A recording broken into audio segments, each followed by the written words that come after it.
Donc voilà, je vais vous faire une petite vidéo pour un Explorer passé, c'est un V1 celui-là, passé en modélisme avec moteur d'origine. Donc voilà, voilà. Donc vous avez deux ESC, hein, un pour chaque moteur.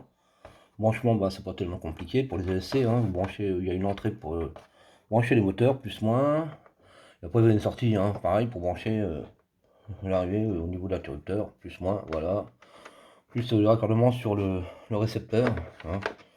Voilà, c'est pas bien compliqué. Ceux-là, ils sont pas mal parce qu'ils marchent. Bon, bah, il faut mettre aussi des LiPo ou les batteries au plomb. Ils marchent aux deux, hein, LiPo et plomb. Hein, puis il y a le mode cut-off on-on. Ça, je l'expliquerai si jamais vous ne savez pas ce que c'est. Je vous le expliquerai plus tard. Hein, voilà. Donc après, j'ai mis un petit switch au niveau des trappes. Hein, un petit switch, je le vois pas tellement bien. Voilà. Donc pour la trappe. Donc faut bien savoir que pour les électroaimants qui sont ici, le fil noir c'est le plus et le rouge c'est la masse. Donc voilà, branchez le fil noir sur le plus du switch, hein, et puis le noir, puis le rouge de l'électroaimant branché à la masse. Voilà, après pour les lumières, donc les lumières, j'ai mis des super LED à l'avant, voilà, et à l'arrière des LED lunettes normales. J'ai supprimé les LED que j'avais aussi à l'arrière parce que donc toutes les LED c'est du 12 volts, hein. J'ai changé tout le système de LED, j'ai tout mis en 12 volts, hein, pour pas être embêté comme ça, il va pas mettre de résistance, rien du tout. Bien sûr j'ai mis un porte-fusible aussi, hein. Voilà. Par contre pour l'alimentation des LED, j'ai mis un petit ESC que j'avais que j'ai trouvé, hein, donc j'avais un rab. Je l'ai mis, ouais, parce que pour avoir les switches en ce moment c'est un peu dur, donc ça marche pareil, puis ça en plus on peut réguler la lumière. Je vais vous faire voir. Maintenant je vais mettre ça en route. Voilà, l'interrupteur. Voilà, tout est en route. La flascaille. Allez, hop. Ah, si c'est bon, voilà.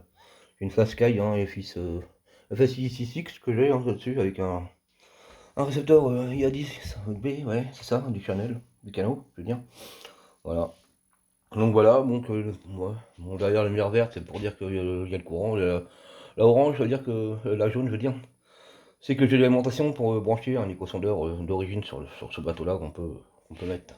Voilà, donc voilà, marche avant.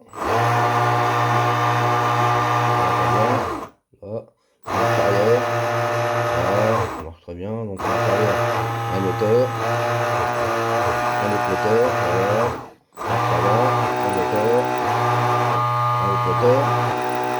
Hop, ça va bien celui, voilà. Ok, voilà. Donc pour la trappe, et ben pas compliqué, hein.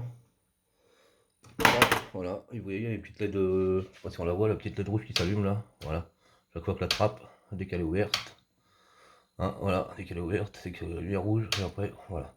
Donc bien aussi pour au niveau de la trappe, les déploiements, pas trop les, bien penser à refermer une fois que vous avez ouvert votre trappe, hein. Bien penser à remettre le bouton à 0 parce que les déploiements, c'est du 12 volts, mais ça n'encaisse pas trop de 12 volts pendant longtemps. Si vous laissez 15 minutes, vous grillez les électroaimants, ils vont chauffer et ça va les griller. Hein, voilà, bon bah voilà.